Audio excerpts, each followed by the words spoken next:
This media is brought to you by Polyscope.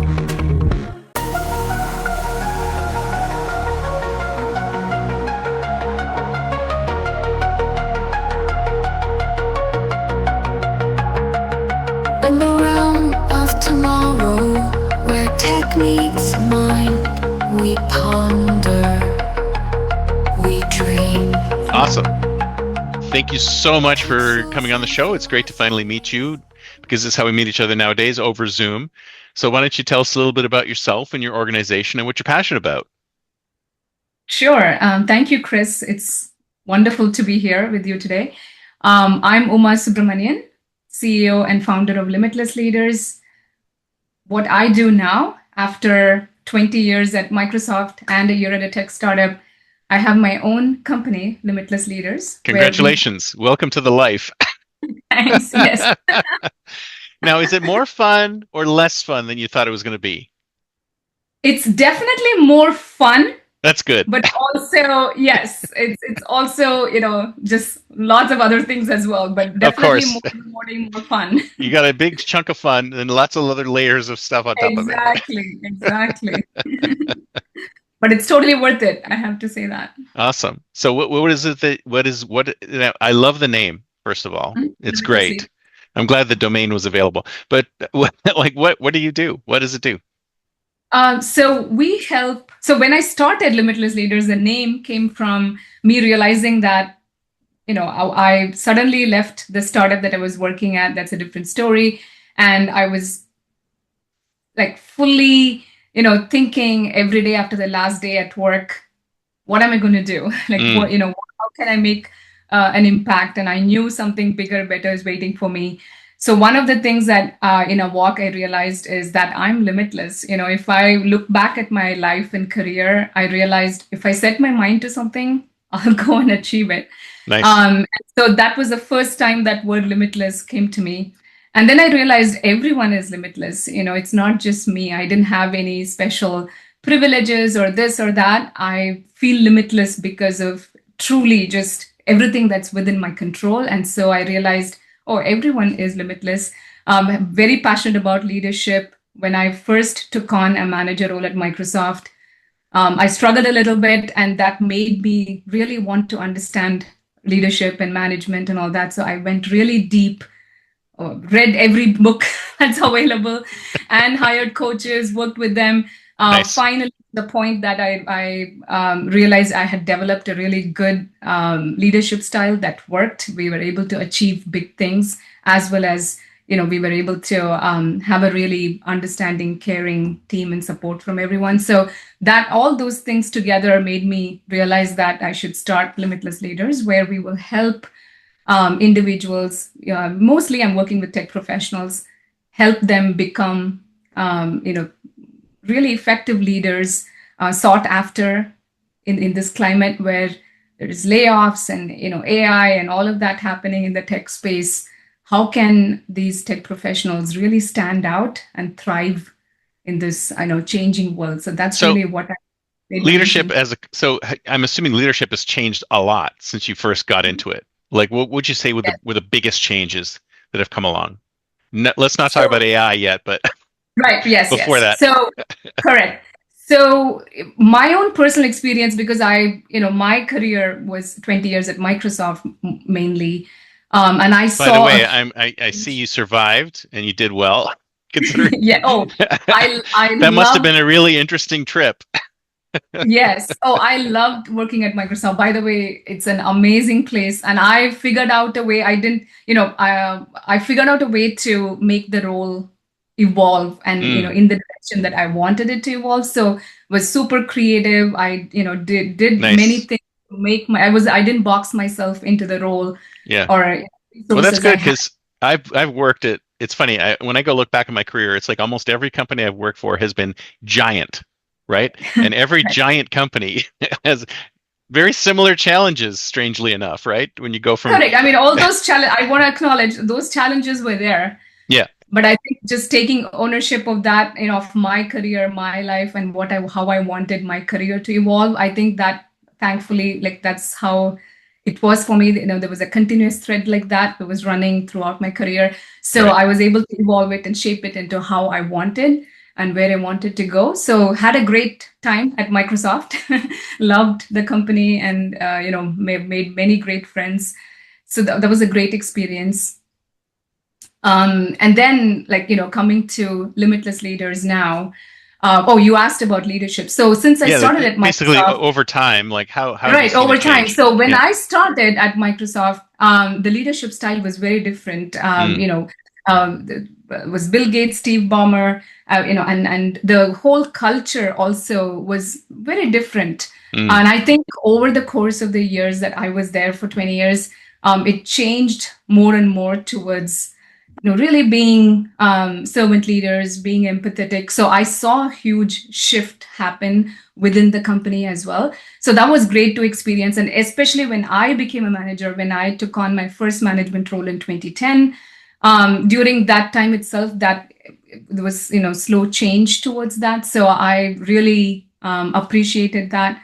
And that was really what resonated with me. So I invested in being an, empathetic leader, and grew so it went myself from a more sort of top-down approach to, authoritative. yeah. Yes, and there was some team cultures were a little bit difficult to work at, and so I have seen that and experienced that myself in my career, but I also saw a great evolution and change in the leadership style within the company that Excellent. seemed to work well until I left. And is that where we are today? We're in that like what would you say would be a good description of leadership? Because there's so many people have so many different definitions and interpretations of it.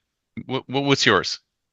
So my definition is I believe leadership is a way of living. It's like a Hmm. mindset, it's a way of living. And it doesn't depend on title or position. You can lead from wherever you are. And it's the way you think, the way you act, and the way you care about people, care about the results, making impact, all of that together. Hmm. But that's really how I define it. So for me, it's just you work on yourself and learn to lead yourself first, Right. and then you lead others, but it just becomes a part of life and way of life. Are there people who don't lead themselves? I guess there are, right? Otherwise, So otherwise it's you wouldn't be teaching them that. right. I think even I had to learn that myself, Chris. Like I had, I was leading myself, but I had to definitely get, outside help or upskill myself or learn things to be able to lead myself more effectively. So there is definitely, I think, opportunity for all of us to learn how to lead ourselves well and Hmm. then lead others. Um, So tell me a little bit about your startup story. How long have you been around, and how did you found the company? Was it just you saw that there was a need based on your time at Microsoft, or tell me a little bit about that? Not really. Yeah, I never had any inclination to start a business. In fact, I have a very negative connotation with starting What? businesses. Come Yes, on. my father, my dad. Entrepreneurship is fun. Yeah, yes, but unfortunately, I had a childhood where my father was a serial entrepreneur, very creative. And he was a serial entrepreneur, started many businesses, but Nice. when the moment something would fail, he would quit. Oh He no. didn't have the yes. So That's not how it having been works. in that, yes, I know. But the good thing is that made me, someone that will not quit. Like I Hmm. won't give up. Like I think I learned, I got that out of that experience that I lived. But definitely, business entrepreneurship was not something that I would even have dreamed of, getting to one day. Right. In fact, it's totally like, wanted to stay away from it, wanted a stable, 9 to 5 job that is reliable. That's really how I was wired. But I think there is this popular quote by Winston Churchill where he says, in everyone's life, there comes a moment when you're figuratively tapped on your shoulder and given a chance to do something that is truly like a calling. And I think that was that moment for me at the startup when my management changed, and the manager that I was reporting to was also the executive of the company, and he insulted me in a Mm. meeting, and I ended up resigning right after Wow. that. Yeah, so when I did that, I Wow. think I was ready as well. Yeah, but I'm It's grateful like, what do that I do now? No. Yes. So I ended up resigning, and then in full power, like I resigned in full power. I Hmm. resigned, and then I was like, okay, this is probably happening because I'm ready for the next big thing. Right. And what is it? And that was really the attitude with which I went about every day. And within 3 weeks of my last day, came up with the idea of Limitless Leaders Nice. in a walk. And I think it just so happened that I think nothing was planned. Never even thought that I would become a coach or start my own company. Like never had any of those even like remote Right. thoughts.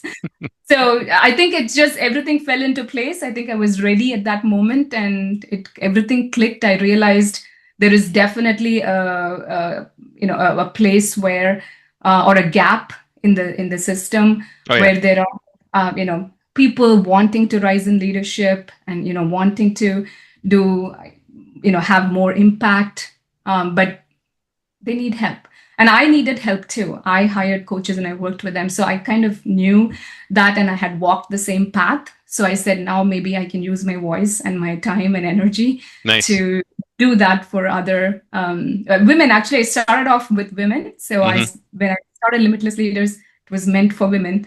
And Yeah. then we had men, Well, you telling probably saw telling yourself in your clients, right? You probably thought, exactly. look Yes. at other people who Oh, were like me earlier in my yes. career and go like, Yes. let me help you not make the same mistakes I did. That sort of thing. Yes, exactly. That's really was the thing. And then slowly men also expressed interest in joining some of the programs. So ended up evolving that. And now we actually support all genders. Nice. Um, Fantastic. So tell me a little bit about how it works. Like, does somebody actually no, let me backtrack a bit. So from the startup thing, like when did you realize this? I asked this a lot of times, is it when did you realize that it was going to be a success? Like there was like a pivotal moment during your startup tenure when you said, "Yep, this is going to work." Was it right away or like can you tell me about that moment?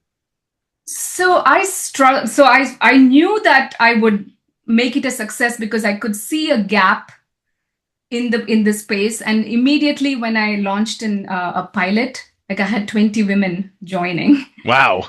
the program. Yes. So I think How did you do that? How did you launch it? I mean, how'd you get your oh, first customers? just made an announcement post on LinkedIn that I'm starting a Nice. company, and then we just invited women to apply for the first pilot. And I had huge interest, and we went with 20 women that Nice. actually applied for it. So I knew that there was a gap, and there is a need. That became very clear in the beginning. However, my messaging and wasn't that good. Like I didn't figure out how to really message it for quite some time. Yeah. I would say But maybe that's a fine year because and a half. part of the Yes. messaging came out of the feedback that you got from the original set. Exactly, Yeah. exactly. So and also because I didn't have a business background, like, I didn't have that. So also made many little mistakes with, the kinds of programs and offers that I would offer. So experimented with some, but the thing is, I always surround myself with amazing mentors and support system. Like I invest in myself. Mm. That's something I never try to do things alone. Like that's not my DNA. So I made sure that I have the best, business coaches, marketing coaches Wow. supporting So you're me. not a typical entrepreneur because a lot of these people are like, I'm just going to do it all myself. I'm not going to Definitely get help from not. Yeah. anybody. So I am definitely not your typical entrepreneur. Definitely not.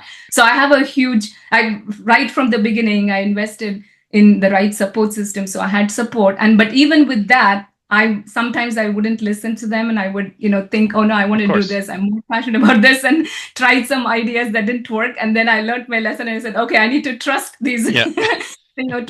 trust my the experts. And so I think now I've figured out, and yeah, it's been good. It's going to be close to I would say since we released the first offer, it's going to be 2 years. It was 2 years in May. So Wow. Congratulations for making it to the thank 2 year you. mark. That's great. Yes, yeah, thank you. So how does this instantiate? Is it courses? Is it a one-on-one coaching or what exactly is like So it's the just brunt of I what you do? have just one program, Hmm. Chris. It's just one program. I call it the Pinnacle program. It's a hybrid of one-on-one coaching with group coaching and tons of other like resources to go along with it to make our I love that. That's a great idea. Just stick with yeah. one single thing because Just yes, and that Yeah, and those are some of the mistakes I did early on, is try different things, and I was just, too busy trying to experiment with multiple things.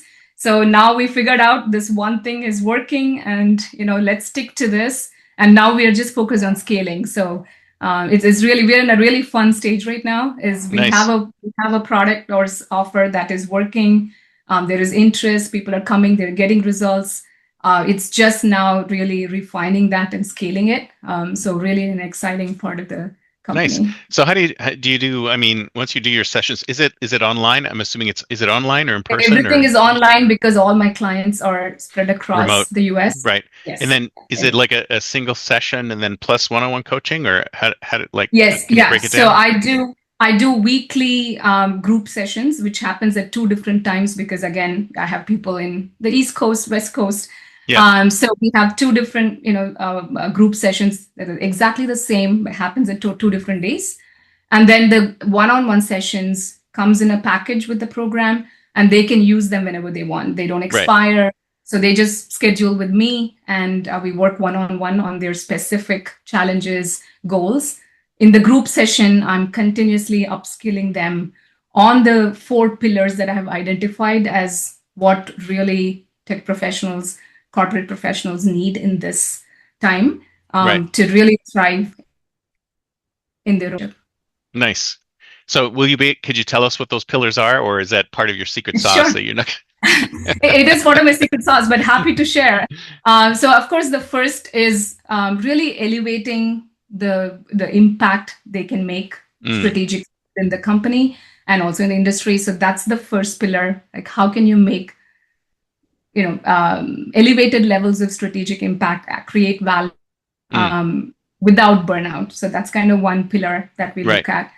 So this is about being able to think big, Mm, connect the dots, hmm. um, understanding the org, and understanding what's going on in Is the that like industry. stepping out of your, because a lot of people who are aspiring into the leadership roles, they still feel like they're stuck in this sort of tactical state, and Exactly. they don't get Yes. out of Yes. Yes. So into the yes. strategy. Yeah. Exactly. So that's a that's the thing. It's moving from just being boxed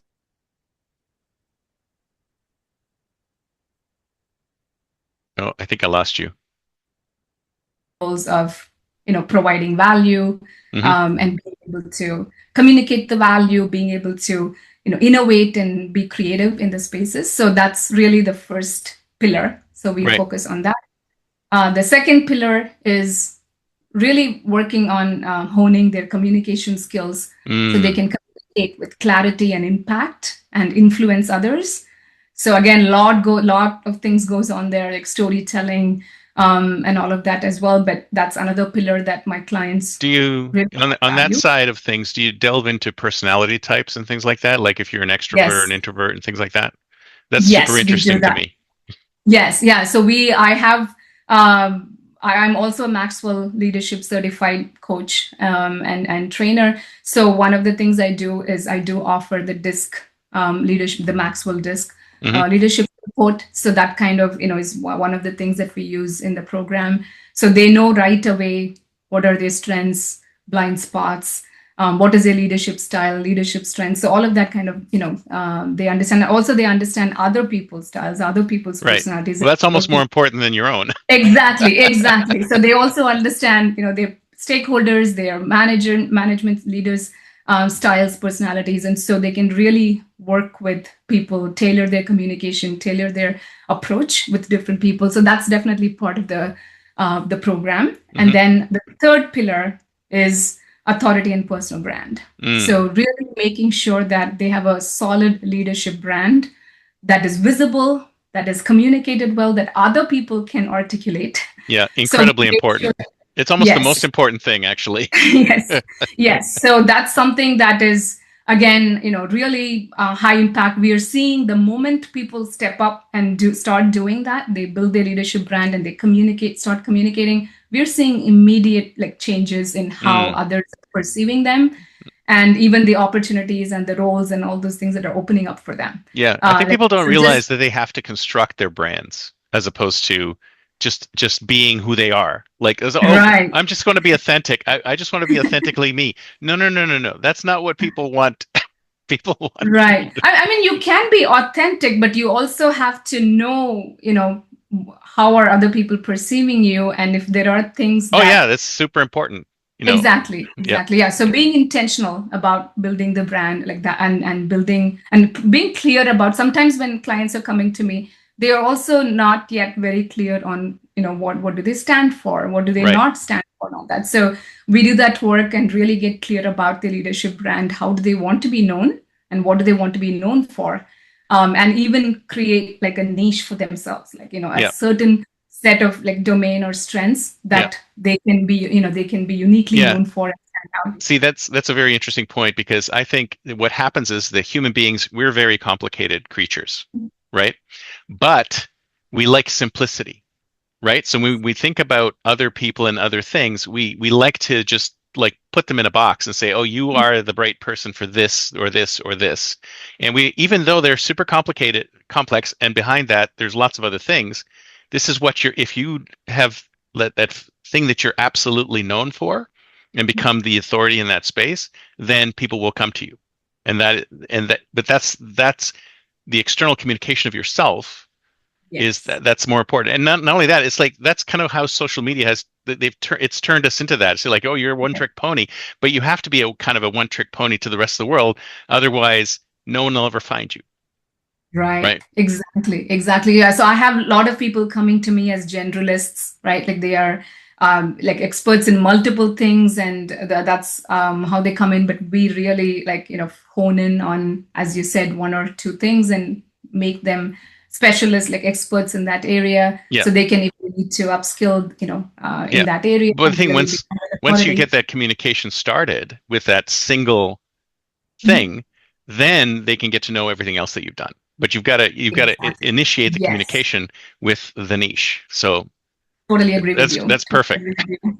Yeah, yeah. And the last pillar is really having a great support system, and like, mastering relationships. Mm, So they have good relationship within the organization, as well as beyond the organization, having a good network of mentors, coaches, allies, sponsors, all of that. So that's really another area that we hone in on and work on. So that's kind of the four pillars nice. that help my clients with, and we're seeing great results. The moment you start working, it's not even taking a lot of time. The overall process takes time. It's not in 3 months I can stop doing this. You have to continue to, upskill yourself and Oh yeah, keep working yourself. However, we're starting to see results very quickly, though, sometimes as quickly as within a month. So it's nice. been amazing. Yeah. Fantastic. So let's start talking about the future. It's time to think like a futurist. It's the year 2035, 10 years from now. Where do you see leadership, especially with AI and all these other huge changes in this space? Where do you see things going? I think leadership is always going to remain human. So, Oh, you say that today. well, I hope so. So I actually believe that. And I think with that, the people that are able to, hone in on their human differentiation, like Mm, emotional intelligence, being able to understand people, being able to connect the dots. Like AI can give us all the ideas, all the research data. It can even analyze things for us. I know it's going to, make many things obsolete in 10 years. Like who knows how it will be.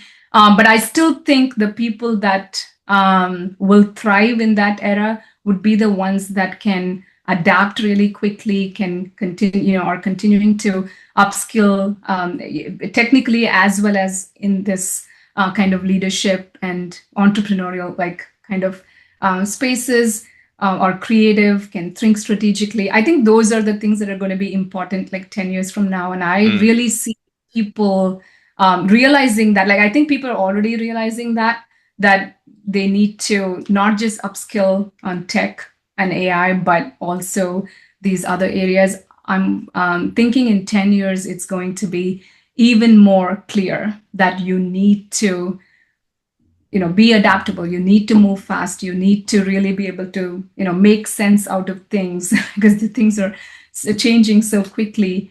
I see a world where there's still, going to be a need, or there's going to be more need for that humanness, because there's going to be, machines doing lots of the things. I think people are going to crave for that, human touch. So leaders that are caring, leaders that are empathetic, leaders that can, connect and see beyond what's in front of them. I think those types of leaders are going to do really well. Do you think any of the leadership that we see today is going to be taken over by AI? Like we'll have AI leaders stepping in and calling the shots? I definitely think, like, maybe at the first, like the M1 level of management, like all of those things probably will be taken over by AI. Right. But I still do think there's going to be, those visionary leaders, those leaders that can see beyond and, innovate and make things happen, like leaders that can bring a group of people together and galvanize and, make movements happen. I think those types of leaders are definitely going to be needed and will be present. So I just think that maybe the level of leadership will elevate, the kinds of things we expect from leaders will really elevate. These people will need to think really big, move people to action, do those types of things that maybe only a small percentage of leaders are doing today. Maybe that will just become the definition of leadership at that point. Well, then, so you're talking about it's almost like entry level leadership will be taken over by AI, but anything beyond that will probably be human or human AI hybrids. Correct. Yeah, that's really what I think. And I do think the first level of management, is easy to take over AI, but I think there's going to be more that's going to be required. What about managing AI employees? Have you thought about that at all, or working that into your? That's a great question. I haven't thought about it yet. Because there are agentic AI is supposed to be a big thing, yeah, right? Exactly. And yes. you're going to be leading Totally. both humans and AI in And things. AI, yeah, for sure. So I think there's fun and exciting times. I'm someone that can evolve and adapt very quickly to changing circumstances. So I'm open, and as things happen, we'll be ready and adapt as required. Right. Well, it sounds like we still need. I mean, you really need AI skills as part of your 100%. skill set. You can't Yes. you can't just be like an old school type leader and just say, okay, Correct. we're only talking about humans and leading humans and things like that. But because AI Totally. is part of the conversation. It's part of every conversation. Exactly. And I'm seeing that, like, everyone around me is upskilling on AI, like everyone.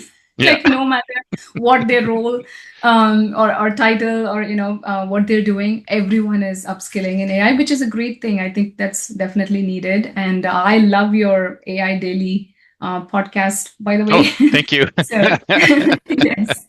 And so, I mean, there's lots of resources available for people to keep up to date on what's going on with AI. So where do you see your company in 10 years? Where do you see your company in 2035? So I think I want to really help large number of people. I'm seeing right now we're only focused in the United States. I'm seeing myself in 10 years as a global company, global movement. Nice. Where we are, helping corporate professionals, tech professionals thrive in the era. Like, as everything evolves outside, we will evolve as well as a company, and be able to support these people so they can thrive and stand out and succeed in whatever they want to do in their careers and leadership space. Yeah, because this is not something that's going to go away overnight. Correct. It's going to be around for a long time. As long as there's human beings around to manage and lead, we need leaders who are going to be able to do it. Yes, for sure. And I'm definitely seeing the gap exists today and will exist tomorrow as well. And companies like us, we hope that we'll be able to continuously evolve and be ahead of what's needed, and that's really what's exciting about the space is. No, it's fantastic. I mean, this has been great. Thank you so much. So if somebody wants to get in touch Thanks, with you, Mark. what's the best way? I think it's LinkedIn. I'm pretty active on LinkedIn, so they can find me, Uma Subramanian, and also our website is thelimitlessleaders.com. They can also find me on the website. If anyone's interested in a conversation, they can book a strategy call, and I'll be happy to chat with anyone that's interested. Sounds great. Well, thank you so much. Talk to Thanks you a soon. lot, Chris. It's Have a been good an one. honor. Bye. Bye-bye.